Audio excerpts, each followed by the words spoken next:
Professeur Torrens, merci infiniment pour votre introduction très gentille. Après cet excellent sommaire, il n'est pas nécessaire de lire mon livre. Vous avez tous là-bas.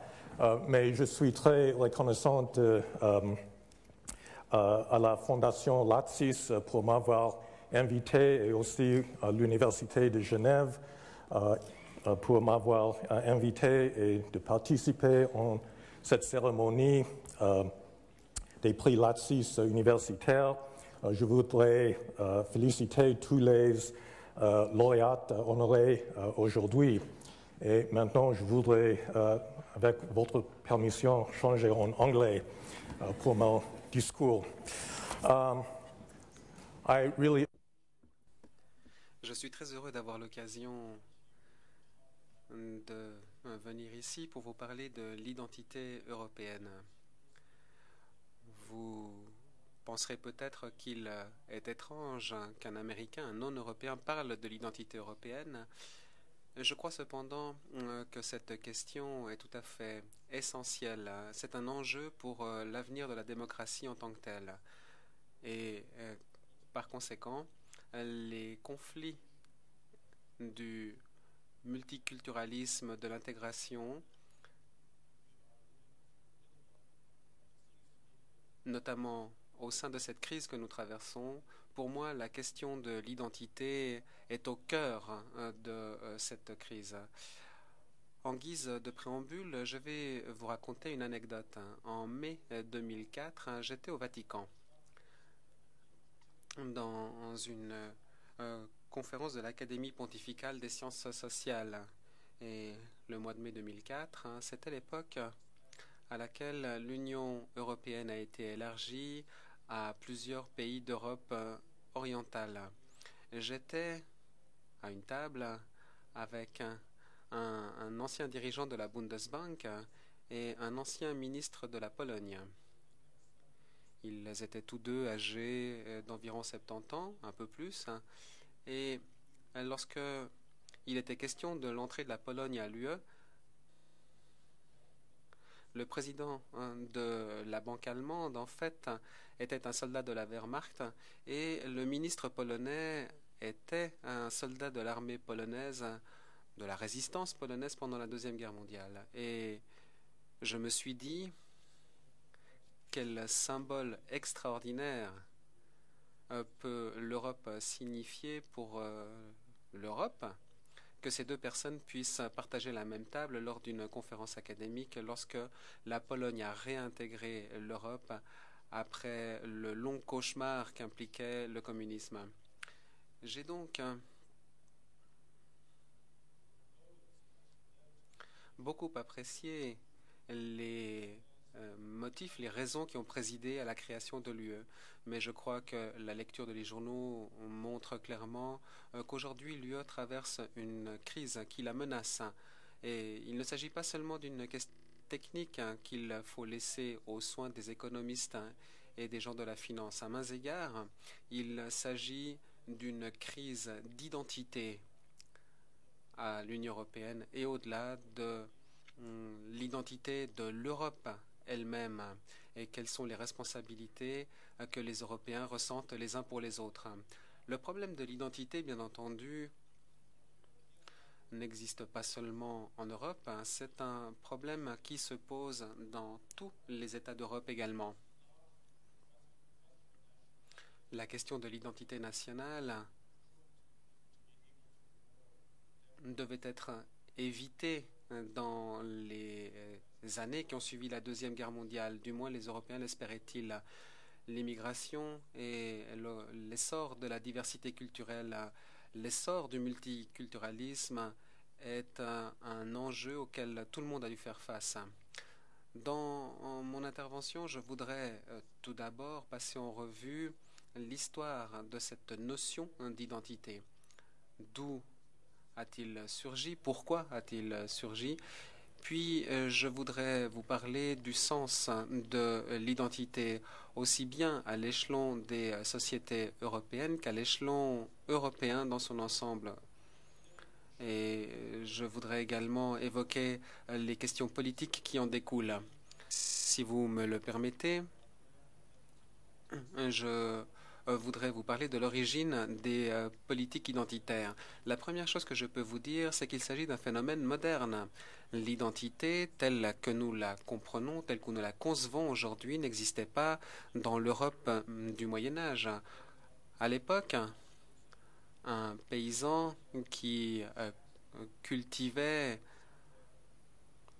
dans les faubourgs de Genève, en Saxe ou dans les Midlands au XVe siècle, le paysan ne se préoccupait pas de son identité. L'identité était attribuée par le contexte, l'entourage, c'est-à-dire la religion, le conjoint, la personne pour qui on travaillait, le souverain. Ce sont des éléments bien souvent que les individus ne choisissaient pas eux-mêmes. La question qui suis-je vraiment ne s'est jamais posée pour les personnes ayant vécu dans cette époque. Tout a changé avec la modernité et la modernisation. Je vous recommande très vivement le livre de Charles Taylor, un philosophe canadien, Les sources du moi, en tant qu'explication des sources de l'identité. Taylor dit qu'à mains égards, l'identité est née avec la réforme protestante et notamment Martin Luther. Pour la première fois, en effet, Luther affirme que l'essence de la foi chrétienne n'est pas l'acceptation des rituels de l'Église catholique. C'est ce que moi, je crois à l'intérieur. Et je peux tout à fait m'en tenir aux rituels imposés par la société, mais Dieu ne regarde que mon âme à l'intérieur de moi et détermine si j'ai la foi ou non. Ce qui permet d'établir une distinction avec l'intérieur et l'extérieur, et que le moi authentique est celui qui se trouve en dessous de toutes les couches de la conformité sociale. Une version séculaire a été également énoncée par Jean-Jacques Rousseau, citoyen de Genève, lequel, dans différents écrits, les promenades par exemple, ou le discours sur l'inégalité, a affirmé que le moi authentique n'est pas le moi social créé par le passage de l'époque historique, mais et que l'évolution sociale, en fait, perturbait la réalité de la personne. Le sentiment de l'existence exprimait le moi réel. Chacun pouvait ressentir quelque chose à l'intérieur de soi, quelque chose de différent de ce que la société nous disait de ressentir. D'autres penseurs ont également donné leur version. Gottfried Herder avait une version, il disait que le moi authentique, en fait, était une réalité tribale, communale, sociale, et que la réalité de la modernisation, c'est-à-dire la vie dans une économie de marché concurrentielle, impose la distinction entre l'intérieur et l'extérieur. Soudain, on se trouve dans une économie qui impose une carrière ouverte aux talents. Et ce que l'on fait de sa carrière n'est pas imposé par les parents ou la situation sociale. La mobilité sociale est possible. Le soi intérieur est donc quelque chose qui évolue avec le temps. Comme vous le voyez, les différentes possibilités de l'identité du moi intérieur peuvent être distinctes de la conformité sociale qu'impose la vie en société et permet l'émergence d'une société moderne, pluraliste et évolutive. S'il est vrai qu'il ne suffit pas de se demander qui suis-je vers l'intérieur,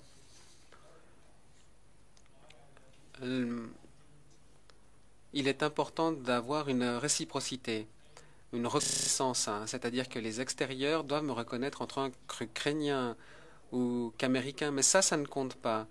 La recherche de l'identité, la lutte pour l'identité est donc un acte politique profond. Et Hegel l'a bien compris, sa philosophie disait que l'histoire elle-même est mue par la lutte pour la reconnaissance, par la volonté des êtres humains d'obtenir la reconnaissance de leur dignité inhérente par d'autres êtres humains. Et c'est une dignité sur pied d'égalité, non pas la dignité du maître, mais une reconnaissance mutuelle d'une dignité inhérente. C'est ainsi que l'on voit l'essor d'un nationalisme moderne.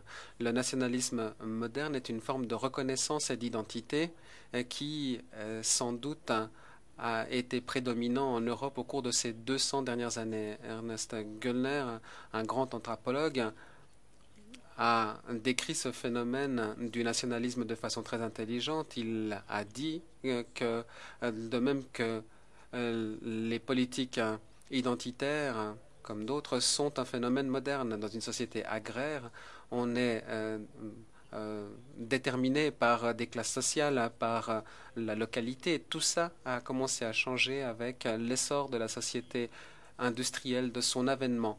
Il fallait un autre ciment, et ce ciment, en général, est la langue et la culture. C'est la matrice commune dans laquelle les gens communiquent et échangent et peuvent vivre dans une division complexe et pluraliste qui caractérise le monde moderne. Nous connaissons tous l'exercice de constitution des nations qui s'est déroulé en Europe au cours de ces 500 dernières années. L'exemple de la France mérite d'être retenu.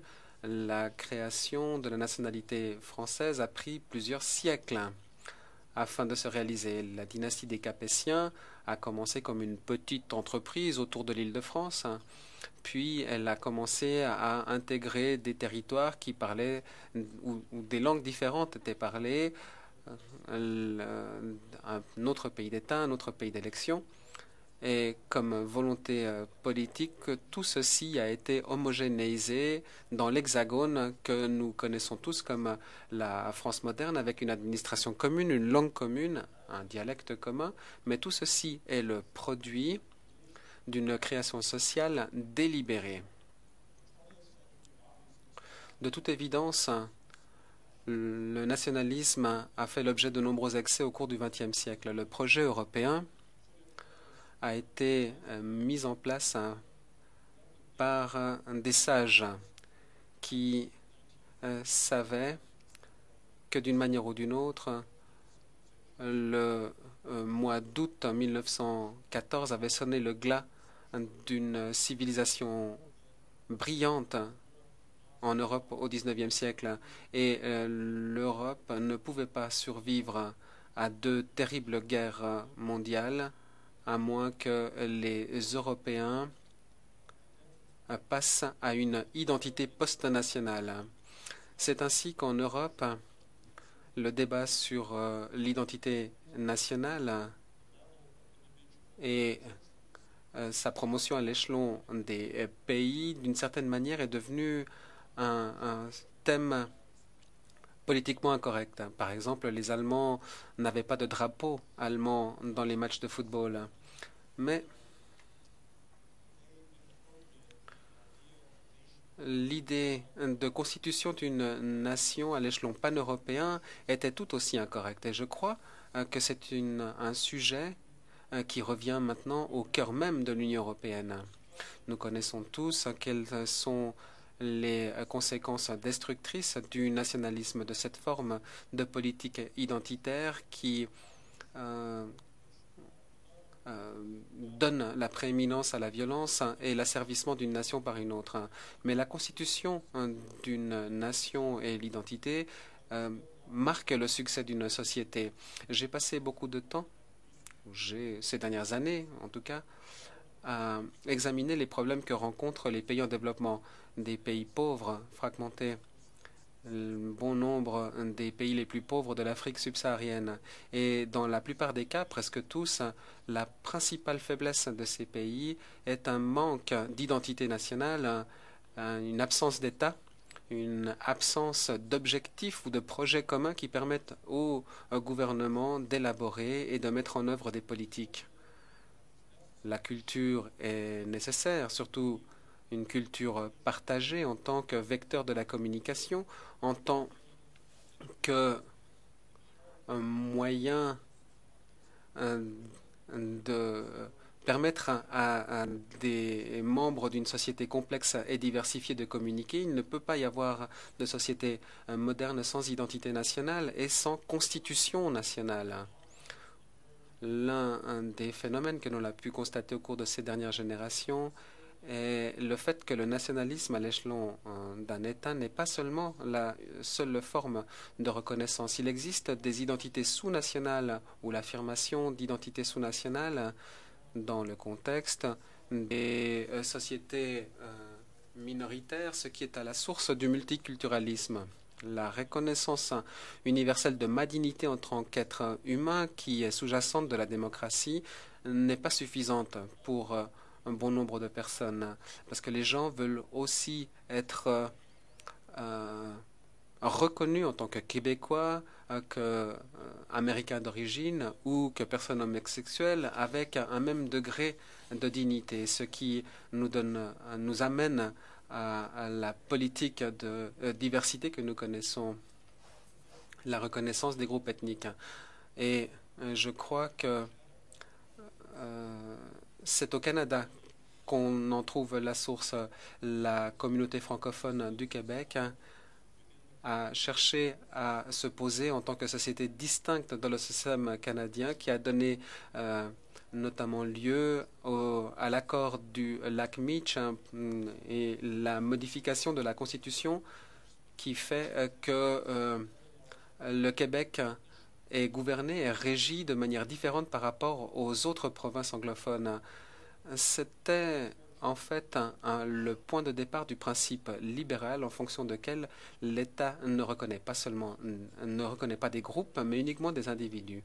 Je crois que toute société multiculturelle de facto, par la suite, a dû lutter avec la manière de reconnaître les demandes des groupes ethniques et religieux demandant un statut spécial pour leur groupe. Dans mon pays, aux États-Unis, ça s'est traduit par exemple par la demande d'un bilinguisme, notamment pour les hispanophones, mais aussi à New York City, par exemple, le système scolaire propose plus d'une centaine de langues, donc un multilinguisme. C'est la controverse de l'action affirmative parce que les groupes exclus, marginalisés sont ceux qui sentent le plus ces injustices et la volonté d'éliminer ces injustices, c'est ce qui marque la politique moderne. Comme vous le voyez, il existe de nombreux enjeux théoriques qui ont été soulevés, examinés dans le contexte de ce débat sur le multiculturalisme. Dans une société pluraliste, libérale et tolérante,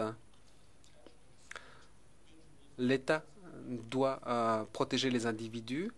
Est-ce que les individus sont les détenteurs de droits ou est-ce que les groupes aussi sont détenteurs de droits?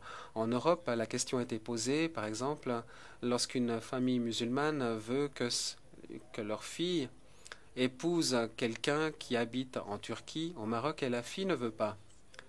S'adresse à l'État et dit « Je veux défendre mes droits, je veux faire mes propres choix ». C'est une question qui a été portée jusque dans les tribunaux européens et, à mon avis, il n'est pas possible d'interpréter le libéralisme si on ne prend pas un parti pour la fille contre la famille.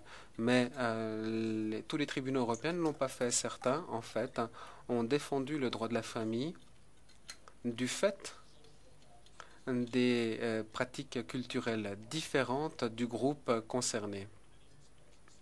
Comme vous le voyez, c'est une question qui reste encore en suspens pour de nombreuses questions épineuses.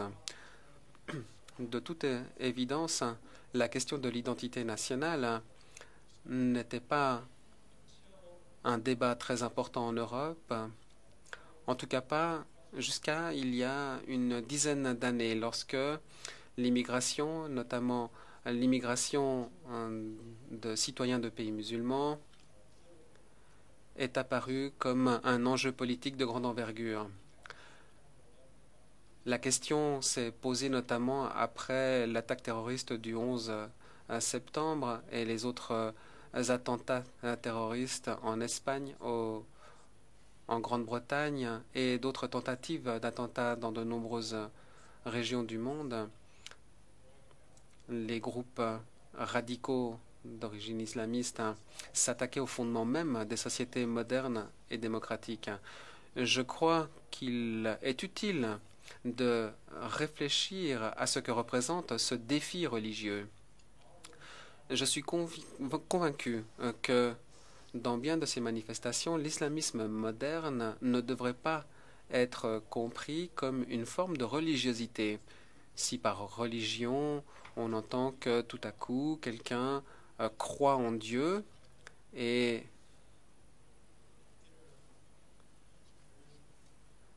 procède à une conversion intérieure à la foi. Je crois que le phénomène islamique doit être compris comme un avatar de la politique identitaire et notamment en tant que nationalisme dans le cadre de la politique identitaire. Beaucoup d'autres l'ont dit. Olivier Roy, l'académicien français bien connu, est sans doute l'un des principaux avocats de cette interprétation. Olivier Roy nous dit notamment que la religiosité traditionnelle dans les pays musulmans, en fait, a des caractères très particuliers. En d'autres termes, l'identité religieuse est quelque chose qui est attribué et non pas librement choisi. C'est le fruit de la mosquée locale, de la famille, de l'environnement.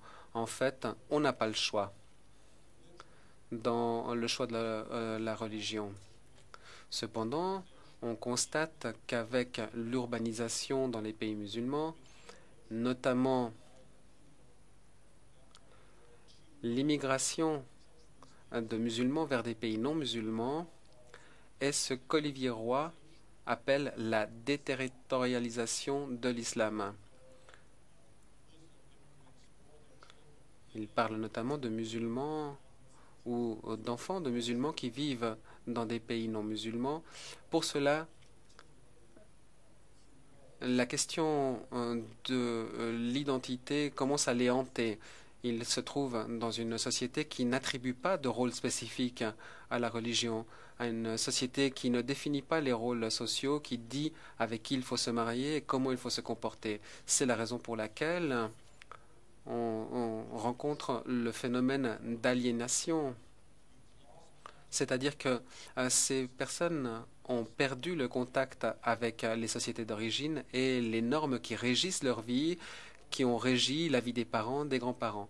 Ils se retrouvent dans une situation totalement nouvelle qui ne permet pas de comprendre ce qui est haram ou halal parce qu'il n'y a pas eu de précédent pour une situation donnée au Maroc ou au Pakistan.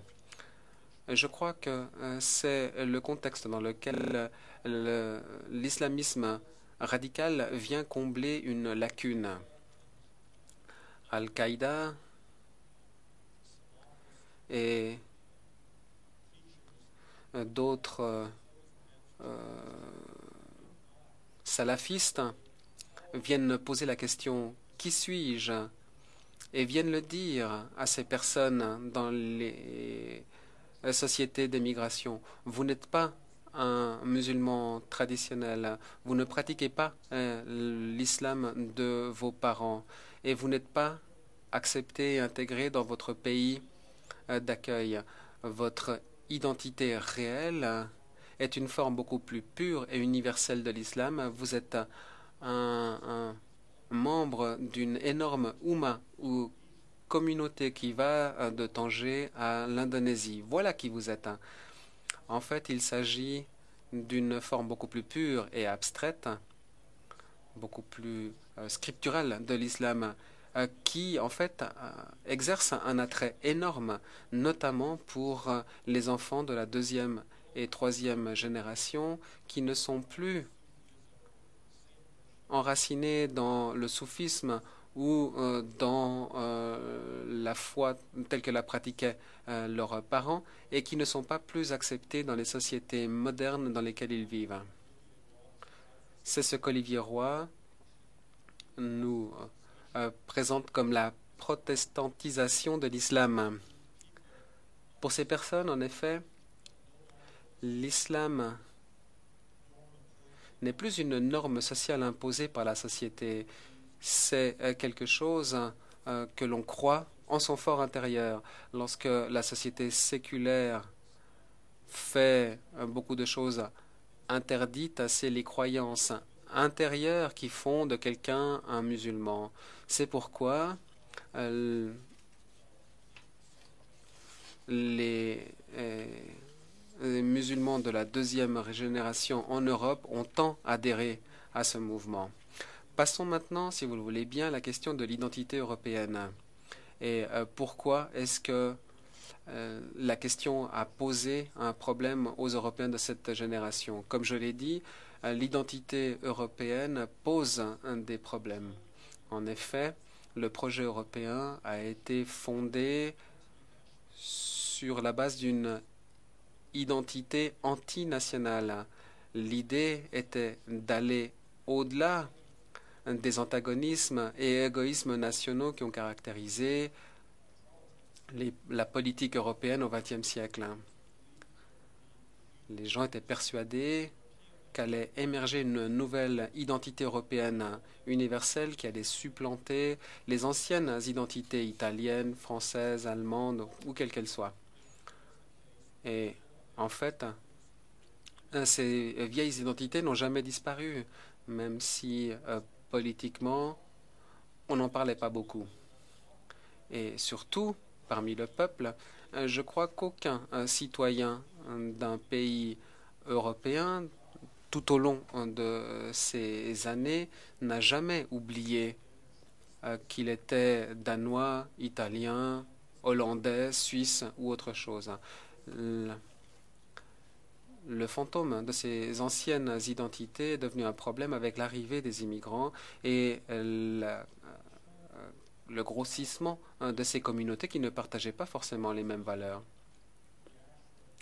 Quelle a été la réaction? Comment a-t-on réagi à ce besoin d'identité?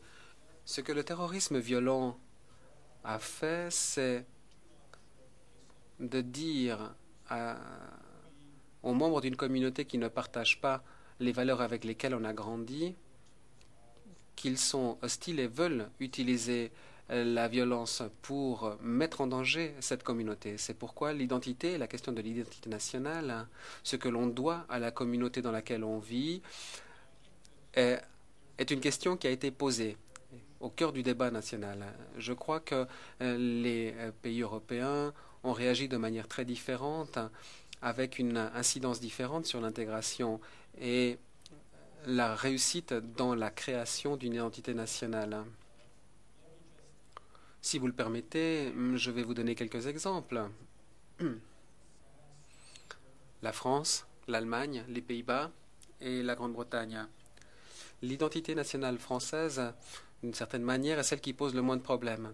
En effet, il existe une tradition républicaine surgie de la Révolution, une tradition de laïcité qui traite tous les citoyens sur un pied d'égalité. Cette notion française est sans doute la seule qui est valable pour qu'une société n'octroie pas la citoyenneté sur la base de l'origine ethnique ou religieuse, mais sur des valeurs politiques abstraites auxquelles peuvent adhérer des personnes émanant de contextes différents. Dans la société française, tout est enraciné également avec le français. J'ai toujours été impressionné par le fait que Léopold Senghor ait été admis à l'Académie française dans les années 40. Pour moi, c'était un symbole très fort quand on parle français. Quand on peut écrire de la poésie, de la belle poésie française, vous pouvez appartenir à l'Académie française. C'est quelque chose de suffisant pour vous lier à cette communauté. Cette notion républicaine de l'identité est à l'origine de la citoyenneté. On a souvent parlé des troubles dans les banlieues comme preuve d'aliénation. et de menaces islamistes au cœur même de la République. Mais je crois que ça veut dire qu'on n'a pas bien compris ce qui s'est passé. Effectivement, au début des années 90, en Algérie, une menace islamiste venait et ça a été démantelé par les services secrets français. Ce qui s'est passé dans les banlieues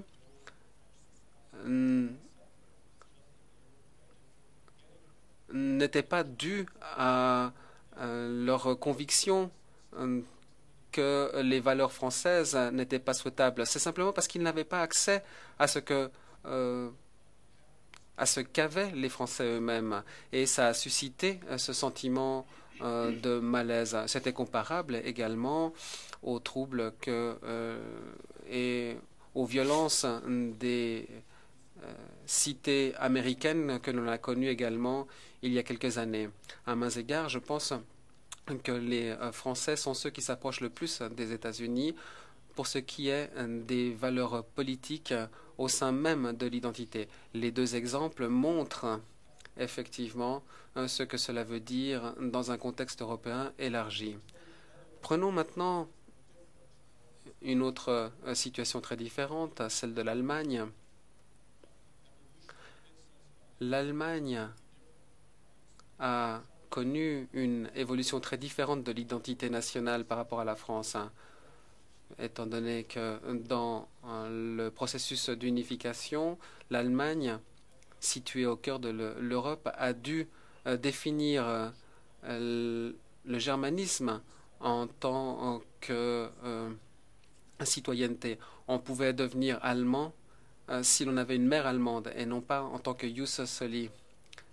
C'est-à-dire que quand on est sur le territoire jusqu'en 2000, cela voulait dire que les Allemands ou les personnes d'origine allemande venant de Russie sans même parler allemand n'obtenaient plus facilement la nationalité qu'un Turc de deuxième ou troisième génération né en Turquie qui parlait parfaitement l'allemand et pas du tout le turc. Les Allemands ont modifié la pratique, mais la signification culturelle de ce qu'implique d'être allemand est très différente de la signification culturelle de ce que signifie d'être français. La connotation s'enracine plus profondément dans le sang. Et lorsque Angela Merkel dit que le multiculturalisme a été un échec en Allemagne, en fait, elle n'a raison qu'à moitié. Ou plutôt, elle aurait tort d'attribuer cet échec au manque de volonté des immigrants musulmans et de leurs enfants de s'assimiler. Je pense que l'échec dans l'intégration ou l'assimilation vient bien plus souvent du côté de la société allemande elle-même. On en vient également à d'autres sociétés problématiques. Aux Pays-Bas, par exemple, l'identité nationale a toujours été définie par le principe de l'établissement de piliers protestants, catholiques et socialistes, les trois piliers de la société hollandaise. Les Hollandais sont célèbres pour leur tolérance, mais elle est étrange. On tolère les gens tant qu'ils font leurs choses ailleurs et pas chez moi. D'une certaine manière, il était naturel que les musulmans arrivent aux Pays-Bas et créent leurs propres piliers, étant donné que toutes les autres confessions avaient leurs propres piliers, ce qui a donné lieu à l'émergence des écoles noires où seuls pouvaient venir des étudiants musulmans et sans avoir l'occasion de rencontrer des Hollandais. Et je crois que ça a été l'un des principaux obstacles à une intégration plus rapide ou meilleure de ces immigrants dans la société hollandaise. Le dernier sur cette liste, ce serait justement la Grande-Bretagne. Et c'était probablement le pays européen, le pays occidental, qui a opté pour le multiculturalisme le plus marqué. Multiculturalisme dans un sens qui est souvent moyennement bien compris pour néolibéralisme. En Grande-Bretagne, on pensait que le pluralisme signifiait qu'il fallait respecter l'autonomie des communautés d'immigrés individuels et que le gouvernement n'avait pas de rôle à jouer quant à leur intégration, un rôle actif pour leur intégration dans la culture britannique. Robert Lycan est un collègue qui a rédigé un livre sur les musulmans fâchés de l'Europe qui sera publié aux États-Unis très prochainement et qui d'ailleurs présente des données tout à fait fascinantes par rapport au nombre de membres de minorités recrutés dans des organisations extrémistes et quant au nombre de tentatives d'actes violents perpétrés par des membres de cette communauté. C'est le Royaume-Uni qui a les niveaux les plus élevés, nettement plus élevés que la France, l'Allemagne ou les Pays-Bas. L'approche britannique du multiculturalisme, c'était laisser des imams radicaux prêcher sans que les autorités ne s'immiscent, sans que l'État ne tente activement d'utiliser le système de l'éducation pour faire en sorte que tout le monde ait cette allégeance d'un type français à l'État britannique. Les Britanniques ont modifié leur politique ces dernières années suite aux attentats dans le métro de Londres et différentes attaques terroristes, mais c'est encore un lien problématique que l'on voit entre ce pays et la communauté des immigrés. Si nous regardons maintenant ces différents exemples, où se trouve le plus grand succès? Je crois que vous pouvez le déduire comme moi. Je pense que c'est la France qui a connu le plus de succès. Il est difficile de poser un jugement. Cela dépend toujours de la taille absolue de la communauté des immigrés. Mais je crois que pour plusieurs raisons, l'identité politique dans cette république que promeut la France, c'est réellement un modèle que devraient suivre d'autres pays. Sam Tibi, qui enseigne à Göttingen Université, a inventé le terme Leitkultur, qui a été utilisé par les démocrates en Allemagne, qui montre ce qu'ils veulent. Cette Leitkultur de Bassam Tibi a peut-être été mal utilisée, mais je pense qu'il pensait un petit peu à cette idée républicaine française. Les Britanniques et les Néerlandais, d'une certaine manière, ont fait les expériences les plus difficiles parce qu'ils n'ont pas pu répondre à la question de l'identité nationale et n'ont pas non plus essayé d'identifier une forme politique d'identité qui pourrait tenir compte de personnes ayant des croyances différentes ou des parcours culturels distincts. J'aimerais maintenant venir à l'édification des nations au niveau de l'Union européenne. La question importante à laquelle il faut répondre, c'est que lorsque l'on passe du niveau individuel de l'État à la question de l'Union européenne et de son identité, il faut se poser la question, quelle est-elle cette identité? Y a-t-il des déficits? Et si vous vivez cette crise, la crise que nous connaissons pour l'euro, vous apercevez qu'il y avait pas mal de défauts dans le traité de Maastricht, ainsi que dans tout le processus créateur de l'Union. L'absence d'un mécanisme de discipline, l'absence d'un mécanisme de sortie de l'Union, de l'euro ou de l'Union. Une bonne partie de cette discussion est dominée par des experts financiers, des économistes, parce que c'est le problème à court terme auquel il faut faire face avec une nouvelle récession, un effondrement du système bancaire européen, vu que l'Europe n'arrive pas à se redresser face à de tels problèmes. Il ne faut pas du tout minimiser ces problèmes, mais je dirais que l'échec est plus profond d'une certaine manière au niveau européen. C'est un échec du point de vue identitaire. Il n'y a jamais eu de tentative qui soit couronnée de succès, de créer une identité européenne, l'idée d'une citoyenneté européenne qui définirait des obligations et des responsabilités, des devoirs, des droits pour tous les Européens, les uns envers les autres, au-delà même du libellé des différents traités qui ont été signés. l'Union européenne a été perçue comme un exercice de technocrate qui était lancé à des fins d'efficience économique. Ce que nous constatons aujourd'hui, c'est que les valeurs post-nationales ne suffisent pas à mettre du liant dans cette communauté. Les Allemands estiment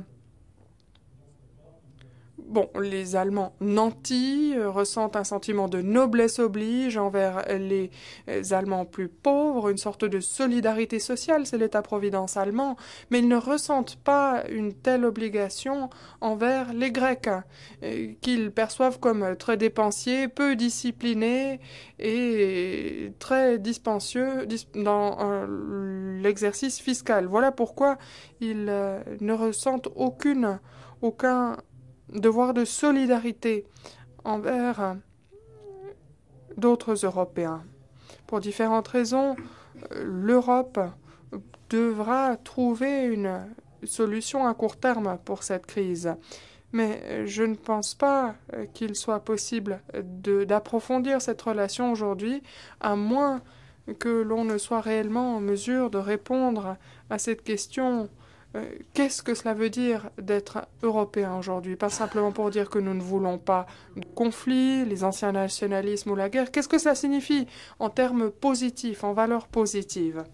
Pour conclure, j'aimerais dire que les deux éléments dont j'ai parlé, c'est-à-dire l'émigration et l'identité au niveau national et l'identité au niveau européen, eh bien, ces prochaines années, je pense que tout cela va fusionner et cela ne fera plus qu'une seule et même question. Ce sont des questions tout à fait cruciales pour le continent européen. Opposition à l'immigration, euroscepticisme. Il y a des partis traditionnels, le Front National en France, son pendant au Royaume-Uni. Et ces dernières décennies, nous avons vu apparaître d'autres partis, Geert Wilders, Parti de la Liberté aux Pays-Bas, le Parti populaire au Danemark, l'UDC, forcément, ici en Suisse. Et je pense que cette opposition tant à l'Europe qu'à l'immigration, c'est la conséquence d'une préoccupation commune à tous ces partis, c'est-à-dire un élan populiste, le sentiment selon lequel les besoins de Monsieur Tout-le-Monde n'ont pas été pris en compte par les élites dans l'agrandissement de l'Union européenne et par rapport à l'immigration. En France, beaucoup des personnes qui ont voté Front National étaient vraiment très amers.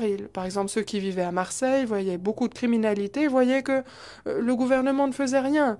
Et puis on associait la criminalité à des musulmans, et puis finalement on pouvait dire la même chose pour d'autres contextes européens. Les partis centraux étaient trop politiquement corrects et ne voulaient pas reconnaître que c'était un problème réel. Les partis populistes ont donc dû prendre ces problématiques à bras-le-corps et se sont organisés.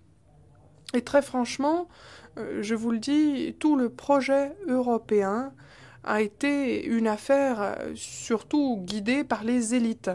À plusieurs occasions, la question de traité a été soumise à des référendums populaires et lorsqu'on leur posait la question, les élites n'étaient pas très contentes.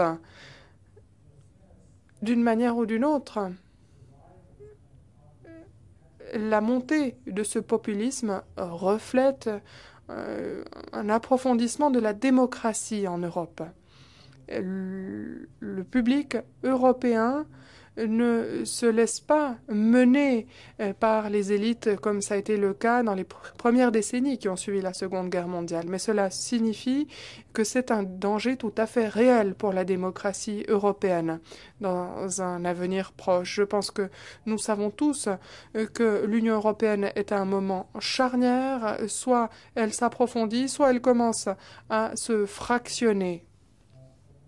Et c'est sur la pensée suivante que j'aimerais terminer. Ce projet d'approfondissement, c'est-à-dire passer d'une union monétaire à une union fiscale, vous pourrez dire dire très longtemps quelle est l'utilité économique d'un tel projet, mais ce qui est sûr, c'est que cela aura un coût politique majeur. Il faudra bien évidemment en tenir compte. Il n'y a aucun soutien à la base en Europe pour un tel projet d'approfondissement. Là aussi, ce sera de nouveau un projet qui sera emmené par les élites et abordé de manière technique.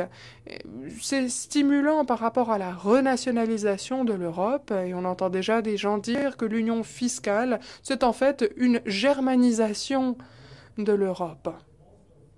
Et cela force également l'imposition de conditions qui suspendent quelque peu la démocratie. Vous avez des technocrates dans les gouvernements italiens et grecs, des personnes qui n'ont pas été élues d'une manière normale par les électeurs. Ils ont donc répondu à des questions qui n'avaient pas été fixées par le public italien ou grec, par d'autres parties de l'Europe. Et je pense qu'un tel approfondissement tant du côté des pays nordiques que de ceux du Nord, qu'un tel approfondissement va entraîner des choix qui ne seront pas faciles à soutenir d'un point de vue politique, dans les deux cas. Et tout ceci se fait dans un contexte bien particulier, une crise économique qui perdure et qui s'approfondit elle aussi. À plusieurs égards, le problème de l'identité nous pousse à réfléchir. Et je pense que c'est un problème qui reviendra dans le monde politique très prochainement. L'intitulé de cette conférence, c'est « Identité européenne ». Je n'ai donc pas parlé des États-Unis, mais je dois dire que beaucoup de ces problèmes nous sont communs, même si notre identité est nationale. Accepte assez bien l'immigration. Nous avons même une montée du populisme face à l'immigration. Notre identité nationale est sous la menace. Il n'y a pas de démocratie dans le monde qui soit exemptée de ce phénomène et de faire face à de telles questions. Merci beaucoup pour votre attention.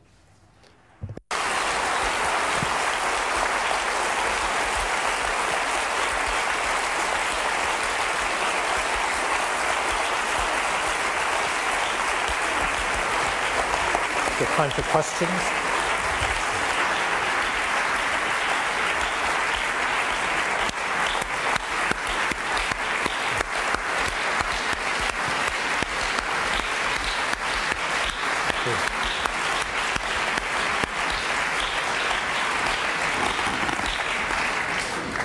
Professor Fukuyama, we would like to thank you.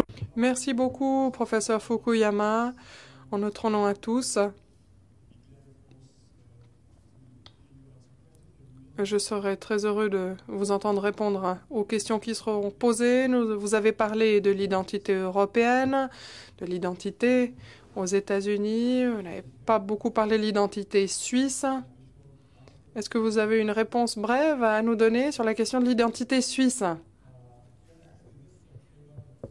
En effet, cette question a été posée lors de la conférence de presse de cet après-midi. Un des participants a dit, bon, les Français ont une identité nationale claire, mais qu'en est-il de la Suisse, avec les différentes langues et les diversités ? Je crois que ça n'est pas forcément juste. Je pense qu'il y a une identité suisse très claire qui recouvre les groupes linguistiques. L'identité n'est pas forcément liée à la langue. Et cela fait de la Suisse une situation très différente de l'Allemagne ou de l'Italie, de ses différents voisins. À plusieurs égards, l'identité dans le monde européen avait des racines religieuses. Une bonne partie de ces traditions se sont ritualisées. Qu'est-ce que cela signifie d'être européen dans un groupe national donné ? Cela veut dire que l'on suit certaines pratiques culturelles. Par exemple, pour Noël, j'ai passé pas mal de temps en tant que professeur au Danemark, et si on ne mange pas le hareng et les différents mets dans un ordre donné, les gens savent que vous n'êtes pas danois. Et ce qui est une grande source de gêne pour ceux qui sont en dehors de la communauté, parce qu'ils ne comprennent pas ces rituels. Donc, je pense que c'est un petit peu lié à l'horlogerie, peut-être, la précision la mécanique de précision concernant l'identité suisse, mais je pense que l'identité suisse est très forte. Cela ne fait aucun doute. Thank you very much. If you want to come for us. Merci beaucoup. Si vous voulez faire une année sabbatique, vous pouvez venir ici. Monsieur Fukuyama les prendra aussi bien en anglais qu'en français. N'hésitez pas, et il y a des microphones. Thank you. Professor, Merci. Les immigrés ont 3 options, les gouvernements également. L'assimilation, ça a été le cas d'une certaine manière avec le melting pot, le creuset américain. Deuxième possibilité, l'isolement, avec la création de ghettos, vous avez parlé du Royaume-Uni, on s'en rapproche peut-être. Troisième possibilité, l'intégration. Les gens gardent une partie de leur patrimoine culturel, leur langue, mais ils vivent la vie économique et politique de leur pays. Vous avez parlé du Canada. Le Canada est justement passé par cette phase d'évolution, avec une domination anglaise, puis finalement un pays bilingue qui est en train de devenir multiculturel.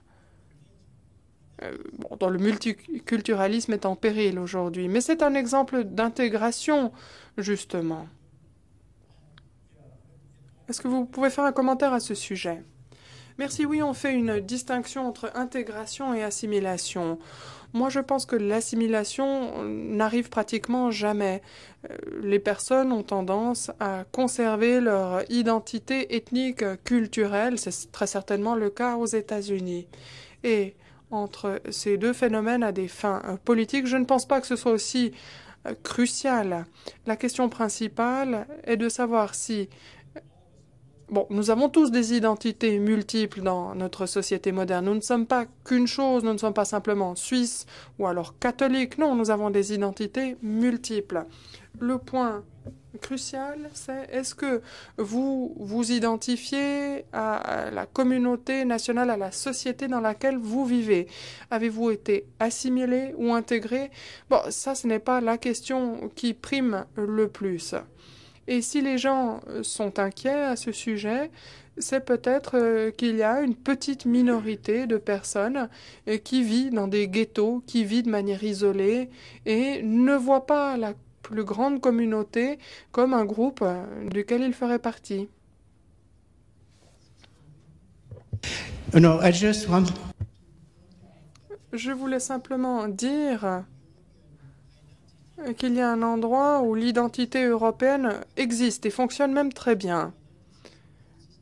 Les identités nationales ont pratiquement disparu du CERN, le Centre européen de recherche nucléaire, ici à Genève. Si vous allez au CERN, il est impossible de savoir si vous avez affaire à un Français, un Allemand, un Grec ou un Britannique.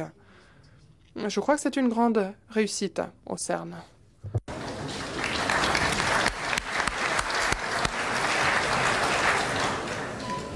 Professor, I had a question related to... Bonjour, j'avais une question concernant le nationalisme. Par rapport au nationalisme basque en Espagne, vous avez parlé du concept du nationalisme. Je pense que le nationalisme basque est probablement lié à la faiblesse de l'État libéral et démocratique de l'Espagne de ces dernières années.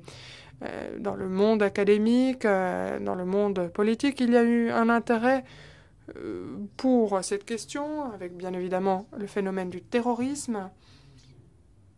Mais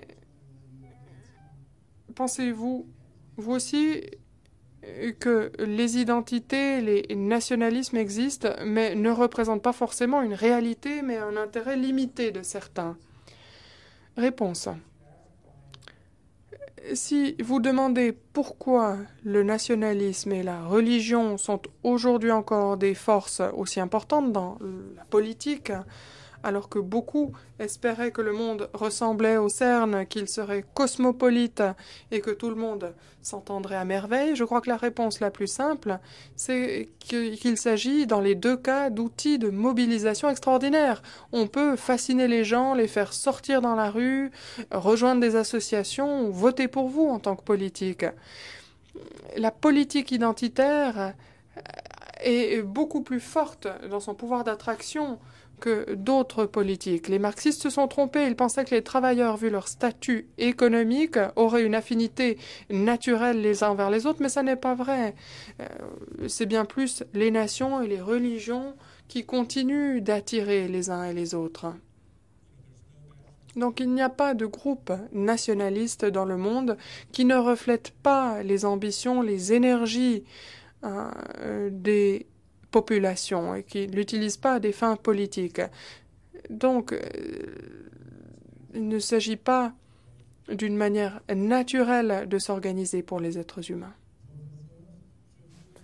Et si à propos d'identité, on ne peut pas parler de minorities, sans parler des exemples des aborigènes australiens ou comment les États-Unis ont traité leurs Amérindiens, je voulais vous demander, qu'est-ce qu'il faut... Il n'y aurait pas une identité à deux vitesses. Il y a ceux qui ont plus ou moins réussi, peut-être comme les Basques un peu, mais il y a ceux dont on s'en fiche complètement, par exemple les Lapons ou bien les Sams, donc du nord de l'Europe, mais par exemple les Arméniens, est-ce que c'est une minorité, mais c'est une véritable identité. Et puis par exemple les Roms, les Tziganes, on s'en fiche complètement. Donc y a-t-il des identités de première classe et d'autres de deuxième classe, ceux qui n'ont pas triomphé, qui n'étaient pas dans l'Austro-Hongrie? Merci.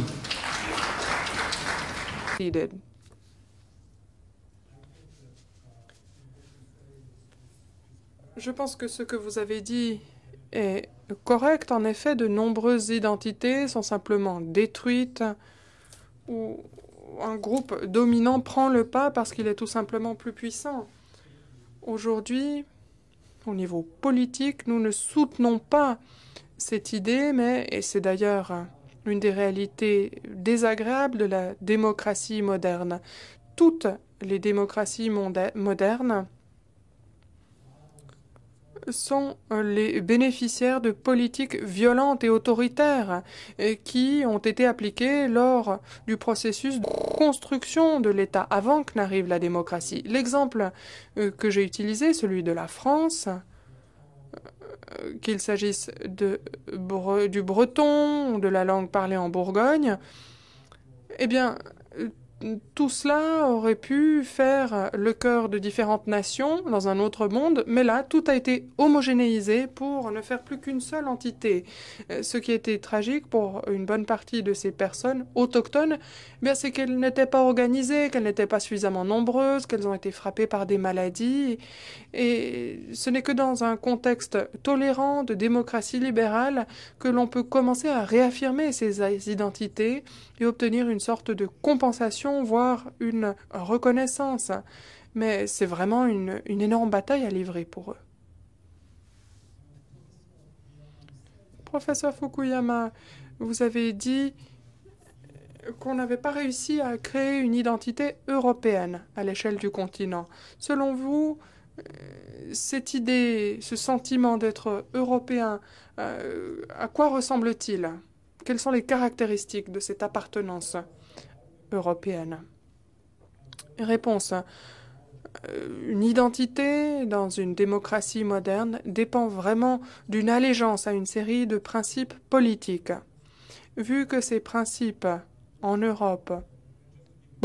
je vais vous donner un exemple. Qu'est-ce que l'identité nationale américaine? L'identité nationale américaine, c'est l'allégeance à la Constitution américaine, ses lois, ses principes de démocratie, la Bill of Rights et toute une série de documents fondateurs qui définissent la communauté politique à laquelle appartiennent les Américains. Autrement dit, si vous pensez de manière analogique, c'est difficile pour l'Europe parce que l'Europe n'est pas une nation. Elle a, oui, une constitution qui est nettement trop longue, qui est beaucoup trop complexe, mais elle doit coexister avec des loyautés politiques. Mais si vous concevez ce projet, il est indispensable de vous concentrer sur une série de principes, de droits, de devoirs, et puis ensuite il faut les inculquer à tous les écoliers partout en Europe, faire en sorte que cela fasse partie de leur éducation civique, parler de ce devoir qu'ils ont pour cette entité qu'est l'Europe. Et tant que l'Europe est faible et étant dans une situation difficile, ça sera difficile à faire, mais je pensais à un projet de ce genre. Encore 4 questions, s'il vous plaît. De ce côté-ci. Fukuyama, je suis sénégalais, je vis en Suisse depuis 12 ans et je suis journaliste correspondant aux Nations Unies.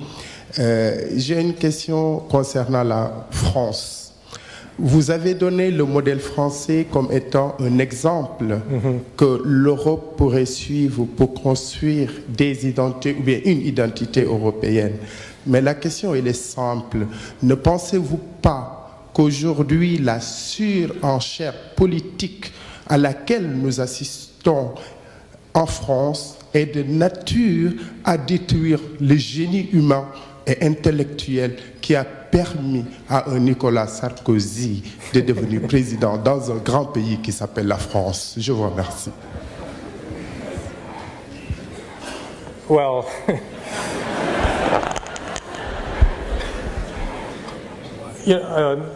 so one of the things that's been taken. Ce qui se passe en partie suite à la montée de ces partis populistes de l'extrême droite, c'est que les politiques du centre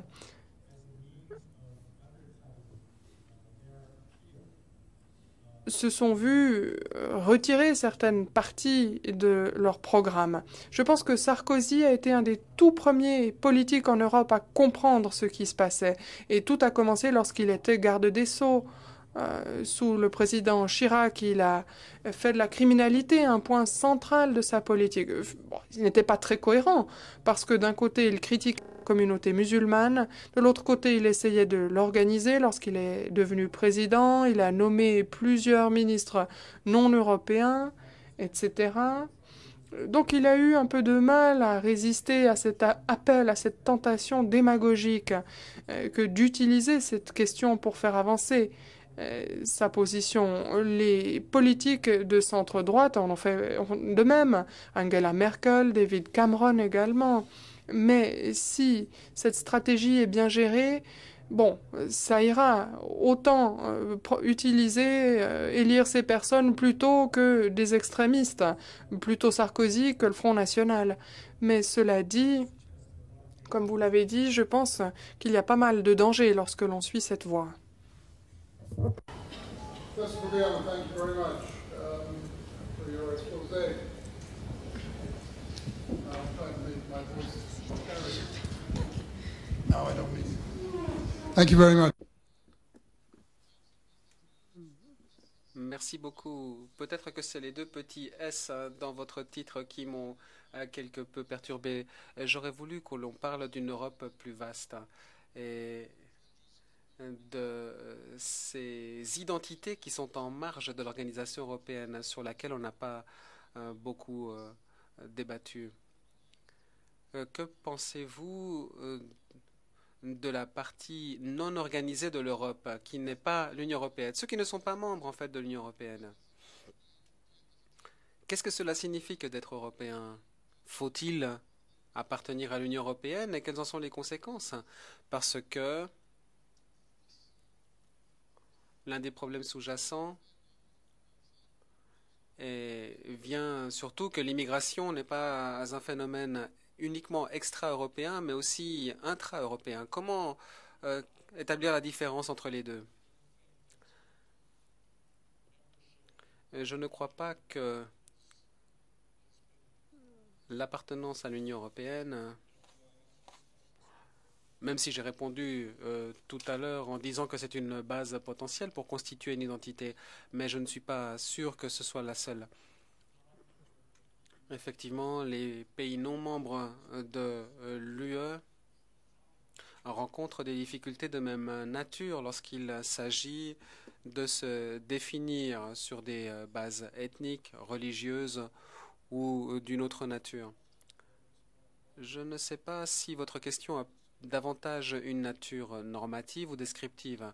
Pour ce qui est des normes, je crois que tous les pays, qu'ils soient membres ou non de l'UE, ont le même problème, c'est-à-dire qu'il existe en leur sein une grande diversité et doivent faire face à un grand nombre d'identités. Mais peut-être que vous voulez dire aussi qu'au sein même de l'UE, il peut y avoir des distinctions culturelles qui créent également des problèmes.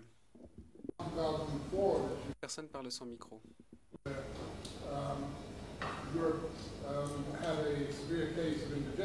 Yeah. All the Polish plumbers, right?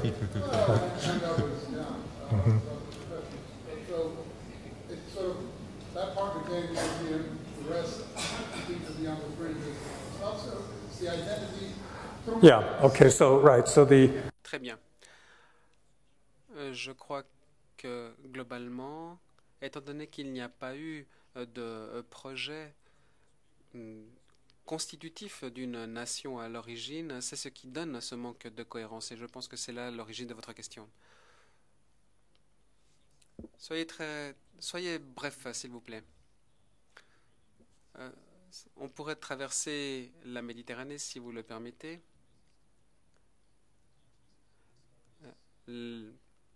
Tout au long de cette année, on a vu, avec le printemps arabe, des sociétés luttant contre la dictature. Et maintenant, lorsque les élections arrivent, on voit les islamistes arriver au pouvoir. Dans les années 50, 60, le nationalisme arabe s'opposait au colonialisme. Nasser, par exemple, avait ce sentiment. Maintenant, est-ce que c'est la charia qui va s'imposer? Est-ce que cela représente un danger? Oui, cela présente un danger potentiel, mais l'islamisme a de nombreux avatars. Il y a d'autres exemples. La Turquie et l'Iran sont aux extrêmes. L'une est une dictature, l'autre est une démocratie à croissance rapide.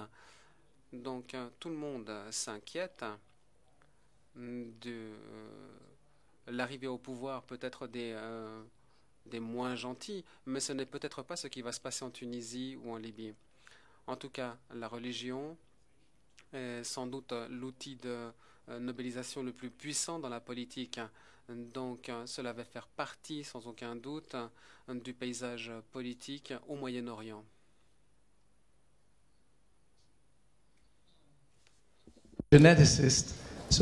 Je suis généticien, donc je vais vous poser une question évidente.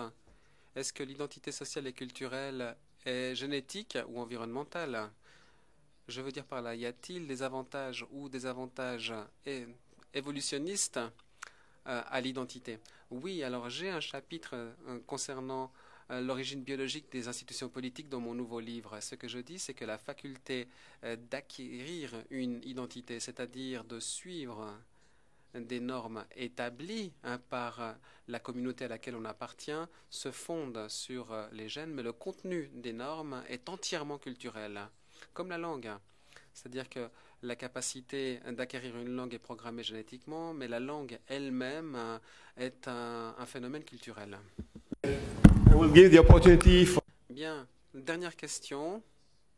Et je vais proposer à l'un de nos lauréats de le faire, Monsieur Egger, s'il vous plaît. Merci beaucoup, professeur Fukuyama, pour votre exposé, source d'inspiration. Nous sommes ici à Genève. Nous voulons donc jeter un défi à nos voisins français. Et alors, je voudrais peut-être remettre en question l'idée selon laquelle l'idéal républicain français serait un modèle à l'échelon européen. Il me semble que le modèle républicain français est comme une religion politique dans laquelle on dit aux gens comment ils peuvent être libres. C'est une forme positive de liberté, non pas négative, à laquelle on associe généralement le libéralisme. Après la Révolution et l'arrivée au pouvoir de Robespierre, il a inventé ce concept d'être suprême pour donner à sa démocratie un caractère religieux. Pensez-vous qu'il s'agit là de la meilleure définition que l'on peut donner de la démocratie libérale?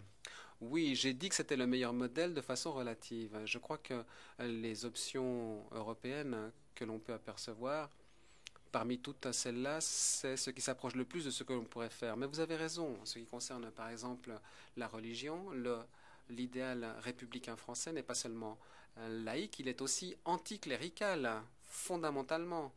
Et cela ne marche pas dans le monde moderne. On ne peut pas obliger les gens à renoncer à leur foi. C'est pourquoi je pense que ce modèle devrait être modifié.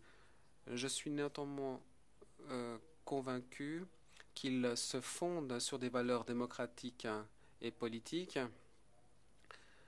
qui reposent sur l'affirmation positive de ces valeurs par l'État. Et c'est pour cela qu'on pourrait peut-être parler de modèle mutatis mutandis. La version américaine n'est pas anticléricale et est positivement en faveur de la religion. Et c'est une autre solution, c'est une solution de rechange. Mesdames et messieurs, j'espère que vous n'en voudrez pas de ne pas prendre encore les nombreuses questions nombreuses mains qui se levaient. Je vous remercie d'avoir été avec nous ce soir. Je remercie évidemment le professeur Fukuyama.